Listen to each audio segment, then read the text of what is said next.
Hey, and welcome. Today, we're going to dive into something that's, well, it's super personal, but also incredibly powerful. Muhasabah Diri, or self-reflection. Now, let's not think of this as some heavy, serious chore. Instead, let's look at it as a quiet moment, a peaceful pause to gently look within ourselves and find ways to grow. So let's start with this question right here. It's not an accusation, right? It's more like a gentle whisper from your heart. Just asking, hey, can we be a little bit better tomorrow? A little more aware? This is really where that whole journey of self-improvement begins. So what is Muhasabah Diri really? At its heart, it's an act of self-love. It's all about gently, patiently purifying our hearts to get closer to the best version of ourselves. The goal isn't to get stuck feeling bad, but to actually grow with purpose.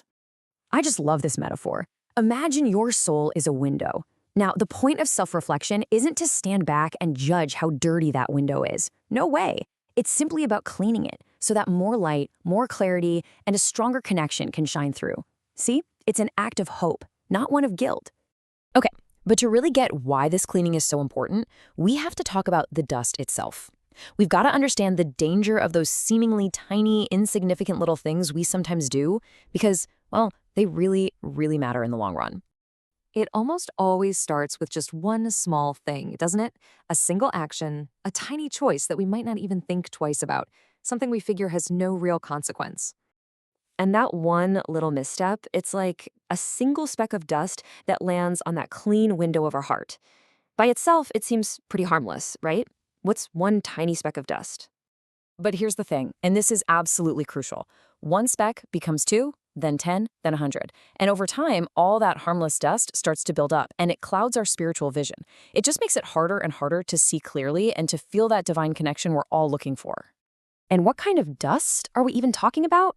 Well, it's the everyday stuff, a moment of gossip here, pushing back your prayer for just a few minutes there, maybe a small flare-up of anger you didn't control, or losing an entire hour just scrolling endlessly. These are the things that can so easily become habits if we're not paying attention. This idea is captured so perfectly in this analogy from the Prophet Muhammad, peace be upon him. Think about it. One little stick can't make a fire. It's harmless. But if you keep collecting them, stick by stick, day after day, eventually you have a pile big enough to start a huge blaze. It's such a loving warning about how serious those small, repeated actions can become. Okay, so we get the problem. But remember, this isn't about feeling down about it. It's about feeling empowered. Tomorrow is a completely fresh start, a totally blank page. So let's walk through a clear, super simple plan to help us write a better story for ourselves. Before we jump into any steps, we have to start right here. This is foundational. It reminds us that the single most powerful tool we have is our intention. That sincere, genuine desire to change, that's the seed. Everything else grows from that. And here it is, our simple little recipe for a better tomorrow. Just 4 steps. First, you start the day with a fresh intention, your Niyyah. Second, you actually track and celebrate your wins, which is huge for momentum. Third, you don't just stop a bad habit, you actively replace it with a good one. And fourth, you remember you're not in this alone. Ask for help. Now, I really want to double-click on step 2 for a second because this is a game changer. Please don't keep a diary of your failures. Instead, create a log of your victories. Did you manage to hold your tongue instead of gossiping today? Write it down. Celebrate that. When you focus on what you did right, you build this positive energy that makes the whole process feel encouraging, not defeating. And here's step 3 in action. It's not enough to just say, I'm going to stop doing that. You have to replace it with something better. So if you tend to put things off, create a new reflex. Do it now. If you feel that anger bubbling up, train yourself to just take a deep breath and say, Astaghfirullah, seek forgiveness. You're literally swapping out the dust for a bit of polish. So all of this brings us to what might be the most important mindset shift of all. We have to reframe this entire practice. This isn't meant to be some heavy, difficult chore.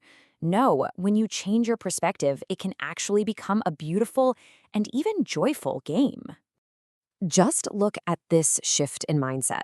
On one side, you're focused on failure. It feels like a burden. It leads to guilt, and it feels like a lonely struggle. But on the other side, you're celebrating victory. It feels like a gift you give yourself. It leads to joy, and it becomes a shared journey. Which side would you rather be on? It's a choice we get to make. And this feeling, this is what we're aiming for. Every single time you make that better choice, let yourself feel that little spark of happiness. It's a win. It's a prize. It's a beautiful sign of mercy and love, and it's a way to feel just a little bit closer to the divine. So as we wrap this up, I want to leave you with this final thought. We've talked a lot about what to avoid, but maybe the best way to crowd out the negative is to intentionally bring in the positive. So my question for you is, what's one good deed you'll start tomorrow? Thanks so much for joining me today.